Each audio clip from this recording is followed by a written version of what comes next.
हिजो सत्तापक्षका माननीयजीले यौन व्यवसायलाई कानुन बनाई मान्यता दिएर पर्यटकलाई आकर्षण गरी अर्थोपार्जन गरौँ भन्ने कुरा दोस्रो पटक यस सम्मानित संसदमा उठाउनु आपत्तिजनक विषय हो।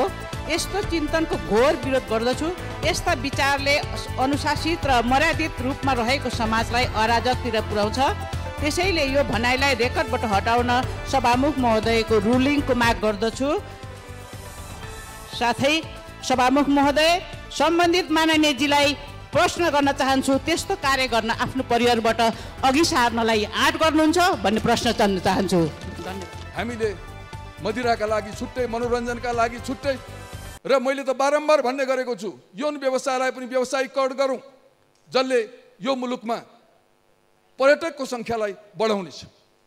पर्यटकहरू, खास गरी धार्मिक पर्यटकहरूले खर्च कम गर्छन्। एडभेन्चरको पर्यटकहरू थोरै मात्रामा हुन्छन्। सबभन्दा बढ्ता पर्यटक यस संसारमै हुने भनेको मनोरञ्जनको पर्यटक हो। त्यसलाई आकर्षण गर्न सकियो भने यो मुलुकको आर्थिक विकास हुन्छ। त्यो कुरा उठाइदिए भए क्या कायदा हुने थियो। के अरे नेपाली काङ्ग्रेसको प्रमुख सचेतक श्याम घिमिरेले जस्तो लाग्छ होइन। मलाई अलिकति चासो लाग्ने विषय, मैले अब अध्ययन गरिरहेको विषय, काम पनि गरेको, मैले त हजारौँ कम्युनिटीका साथीहरूलाई चिन्छु पनि होइन। मलाई लागेको थियो नेपालमा चाहिँ बल्ल एउटा मानव अधिकारको एउटा चाहिँ राज्यले छुन नचाहेको इस्युमा संसदमै डिबेट भयो भन्ने लागेको थियो। बडो राम्रो कुरा हो भन्ने थियो मेरो बुझाइ। तर त्यसपछि त्यो जुन घटनाक्रम डेभलप भयो, बडो अचम्म लाग्यो मलाई। उहाँले चाहिँ संसदमा माफी माग्न लगाइयो अरे होइन। कता कता न्युजहरू पढेको थिएँ मैले, कता के अरे यो बुढालिनी कण्ठमै बोलाएर संसदमा माग्न लगाउने भनेर। उहाँहरूको अलिकति यो, उहाँ काङ्ग्रेसको प्रमुख सचेतक पनि, अलिकति त्यो पोस्ट भनेको मान्छेले अलिकति जिम्मेवार भन्दा पनि सबैको चासो भएको पोस्ट, अनि उहाँले बोलेको कुरामा, उहाँले यही कुरामा चाहिँ चिप्नु नपाइयोस् भन्ने हिसाबले चाहिँ युज भयो जस्तो लाग्यो क्या मलाई। किनभने त्यो जुन न्युज आइरहेछ, पूर्णबहादुर खड्गाले चाहिँ माफी माग्न लाउनु भनेर चाहिँ, अनि उहाँले चाहिँ यसलाई अलिकति पोलिटिकल इस्यु बनाउनु भयो। जबकि यो मानव अधिकारको अत्यन्त संवेदनशील विषय हो, जुन विषय नेपालले जानकारी राखेको विषय हो। कानुनले जानकारी राख्छ, राज्यलाई थाहा छ त्यो कुरा होइन। अब यसलाई अगाडि बढाउनु पर्ने ठाउँमा जुन किसिमको घटनाक्रम डेभलप भएर माफी नै माग्न भनेर लगाइयो, यो चाहिँ अलिकति एकदमै के भन्ने, अलिकति नेगेटिभै हो। यो चाहिँ एउटा मानव अधिकारको विषयमा हामी पछाडि चुक्यौँ भन्ने लाग्छ। उहाँ पहिलो व्यक्ति पनि होइन हेर्नु, पृथ्वी सुब्बा गुरुङ गण्डकीको मुख्यमन्त्री हुँदाखेरि एउटा भाषण त्यो बेला चर्चित थियो, होटल महासङ्घको महाधिवेशनमा उहाँले पोखरामा चाहिँ सेक्स वर्क लिगल गरिदिनुपर्छ भनेर। उहाँ त अहिले सूचना तथा सञ्चार मन्त्री हुनुहुन्छ भनेपछि यो इस्युलाई चाहिँ जुङ्गाको लडाइँ बनाइयो कि। यहाँ चाहिँ एउटा वर्ग छ जो पीडित छ, जसको अधिकार चाहिँ राज्यले सुनिश्चित गरिदिनुपर्ने अवस्थामा यसलाई चाहिँ राजनीति गरेर खाने विषय बनाइयो। अत्यन्त दुर्भाग्यपूर्ण हो भन्ने लाग्छ मलाई चाहिँ। हजुर, यो चाहिँ अब वैधानिकता दिनु चाहिँ नेपालको सन्दर्भमा कतिको सान्दर्भिक लाग्छ? इलिगलै छैन भन्छु म त नेपालमा। मैले जुन किसिमको कानुन अध्ययन गरेको छु होइन, हाम्रोमा तपाईँको 2020को मुलुकी ऐन हेऱ्यो भने जिउ मास्ने बेच्नेको महल भन्ने थियो। 43 सालमा जिउ मास्ने बेच्ने ऐन भनेर ल्याउनु भयो र 63-64मा आएर चाहिँ मानव बेचबिखन ओसार पसार नियन्त्रण ऐन भन्ने छ, जसले चाहिँ तपाईँको दुई किसिमको सेक्स वर्कको कल्पना छ कि। एउटा फोर्स सेक्स वर्क, जबरजस्ती यौन कार्यमा लगाउने भन्ने भाषा छ कानुनमा। अहिलेको चाहिँ तपाईँको अपराध संहिता हेऱ्यो भने पनि दफा 119, 120मा चाहिँ वेश्यागमनको प्रचार गर्न नहुने, वेश्यागमनको लागि घर दिन नहुने भन्ने छ। तर वेश्यागमन के हो भन्ने नै व्याख्या छैन। अनि तपाईँको पुलिसहरूले पनि त्यो स्वतःस्फूर्त हुने भोलिन्टरी सेक्स वर्कलाई चाहिँ पहिला सार्वजनिक अपराध भनेर सिडिओ कार्यालयमा ल्याउने, म्याद थप्ने, 24-25 दिन थुन्ने, छोडिदिने थियो। अहिले पनि अभद्र व्यवहार भन्ने कसुरमा चाहिँ त्यो जो भोलिन्टरीली लागेको छ उनीहरूको लागि चाहिँ त्यो छ कानुन। कसैलाई फोर्सली सेक्स वर्कमा लाग्नुहुन्न भन्ने त्यो त अन्तर्राष्ट्रिय बुझाइ पनि हो। कुनै पनि देशले फोर्स कुनै पनि काम भनेको त स्वतःस्फूर्त हुनु पऱ्यो नि। कसैले कसैलाई जबरजस्ती लगाउँछ भने त्यसलाई चाहिँ पनिस गर्नुपर्छ। तर भोलिन्टरीली हुने सेक्स वर्कलाई त कानुनले पनि त्यस्तो निस्तेज गराए पनि देखिँदैन होइन। प्लस अर्को कुरा, अब हामी एचआइभी इन्टरभेन्सनको ठुलो के अरे यो जब 1990s को दशकमा एड्स चाहिँ तपाईँको कोरोना जस्तै एकदम ठुलो भयो नि, त्यो बेला चाहिँ अनि एचआइभी इन्टरभेन्सनमा विश्वमै एकदम अब यो त विकराल स्थिति हुन्छ भन्ने लागेपछि नेपालमा पनि राष्ट्रिय एड्स तथा यौन रोग नियन्त्रण केन्द्र भनेर खुल्यो। यो स्वास्थ्य मन्त्रालय मातहत छ, नेपाल सरकारको सहसचिव चाहिँ त्यसको निर्देशक हुनुहुन्छ।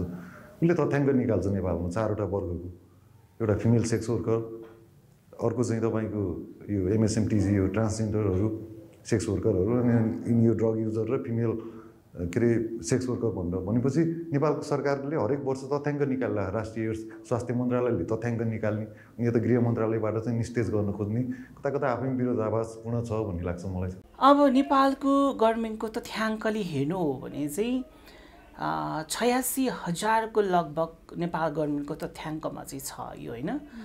यौन व्यवसाय भन्दाखेरि यौन पेसा भन्दाखेरि पनि अहिले चाहिँ विभिन्न व्यक्तित्वहरू अब विभिन्न संस्थाहरूले अझ मेरो पनि संस्थाले चाहिँ के भन्छ भने चाहिँ यौन श्रम हो होइन यौन श्रमिक हो भन्ने खालको कुराहरू चाहिँ गरिरहँदाखेरि चाहिँ अब व्यवसाय भन्ने बित्तिकै कि त व्यापार गरे जस्तो हुनु पर्यो होइन त्यो चाहिँ होइन। त्यो भएको कारणले गर्दाखेरि चाहिँ अब यसलाई चाहिँ संविधान धाराले चाहिँ के भन्छ भने चाहिँ श्रमको चाहिँ आफूले चाहिँ चोइस गर्न पाउनुपर्छ भन्ने खालको लेखिएको छ भन्दाखेरि चाहिँ मान्छेले अब के भन्छ भने अब मैले के पेसा चोइस गर्ने म पेसा के छान्ने भन्ने कुरामा हो।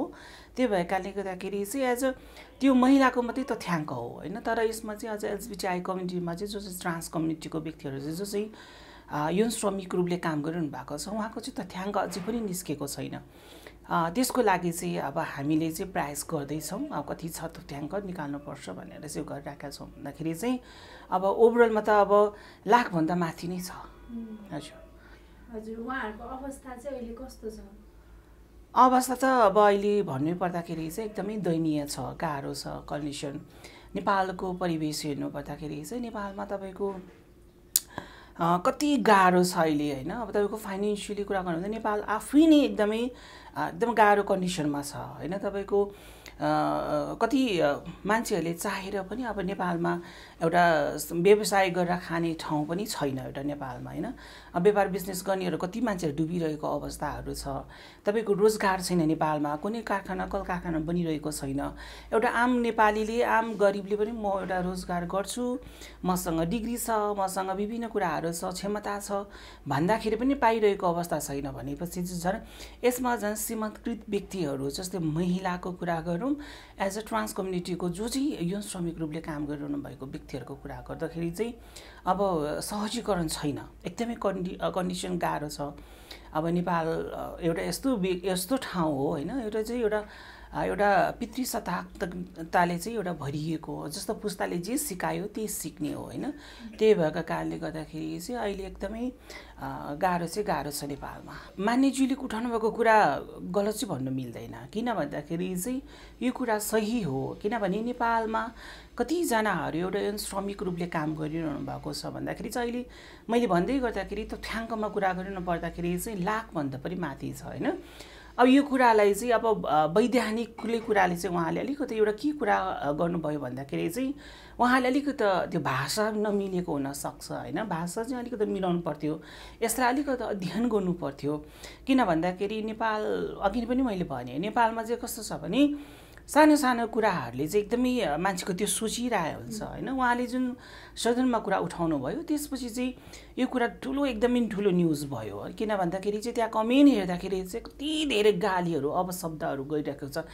त्यो अब यस्तो छ, त्यो गाली गर्ने व्यक्तिहरू किन मनोरञ्जन सेक्टरमा आउँदैन र आउँछ नि। फेरि मनोरञ्जन सेक्टर भन्ने बित्तिकै फेरि चाहिँ जस्तै डान्स बार दोहोरीतिर क्लबतिर पनि जोडिन्छ। तर मनोरञ्जन सेक्टर त्यो मात्रै नभएर जो चाहिँ फिजिकल रिलेसन जो चाहिँ यौन श्रमिकले काम गरिरहेको व्यक्तिहरूसँग चाहिँ एउटा सहमतिमा जाने व्यक्तिहरूसँग पनि फिजिकल रिलेसन राख्दाखेरि चाहिँ त्यो पनि एउटा मनोरञ्जनलाई चाहिँ गनिन्छ होइन। त्यो भएको कारणले गर्दाखेरि उहाँले त्यो विषयलाई चाहिँ कानुनी बनाउनुपर्छ नेपालमा पनि। किनभने अब tourist area Thamel tourist area हो होइन।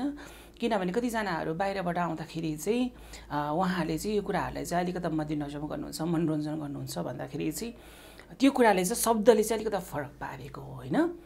त्यो भएको कारणले गर्दाखेरि चाहिँ सकेसम्म चाहिँ यसलाई चाहिँ नेपालको कानुनले चाहिँ अपराधीकरण गरिरहेको छ। यसरी अपराधीकरण हुनुपर्छ, यो पनि त आफूले स्वेच्छाले काम गर्न पाउनुपर्छ भन्ने खालको चाहिँ त्यो चाहिँ अब तपाईँले नेपालमा यो त नीति नियमहरू चाहिँ बनाउनुपर्छ, नीतिगत बनाउनुपर्छ होइन, यस्तो खालको चाहिँ जसरी चाहिँ गर्नुपर्छ भन्ने खालको त्यो एउटा राम्रो खालको एउटा पोलिसी खालको बनाउनु भयो भने अझ राम्रो पनि हुन्छ होला। कतिजनाहरूले अब यो यौन श्रमिक रूपले काम गरिरहँदा कतिजनाले भोइलेन्स भोगिरहनुहुन्छ, सजिलो छैन, मान्छेले देख्न एकदमै इजी देख्छ, मान्छेले यो विकृति देख्छ, विसङ्गति देख्छ, नराम्रो कुराहरू देखिरहेको छ, तर त्यहाँ जाने नेपाली दाजुभाइहरू पनि त छ नि होइन। त्यो भएको कारणले गर्दाखेरि त्यो कुरालाई चाहिँ किन भन्दाखेरि चाहिँ त्यसलाई ठुलो इस्यु बनाउनु भन्दा यसलाई पनि होइन एउटा केही न केही गर्नुपर्छ भन्ने खालको एउटा कुरा चाहिँ गर्नुपर्छ जस्तो मलाई लाग्छ। त्यो भएको कारणले गर्दा उहाँले चाहिँ जसरी मानिसजीले उठाउनु भएको कुरा एकदमै सही छ, तर उहाँले पछि उहाँको पार्टीगत रूपले चाहिँ उहाँलाई दबाब दिएर उहाँले क्षमा याचना पनि माग्नु भएको छ होइन। अब छ किन भन्दाखेरि पोलिसी आफ्नो नेपाल गभर्मेन्टसँग छ, त्यसको साथसाथै विभिन्न मानिसहरूले उहाँहरूलाई दबाब दिनुभएको कुराहरू पनि छ, तर यो अनभिज्ञ छैन नेपालमा।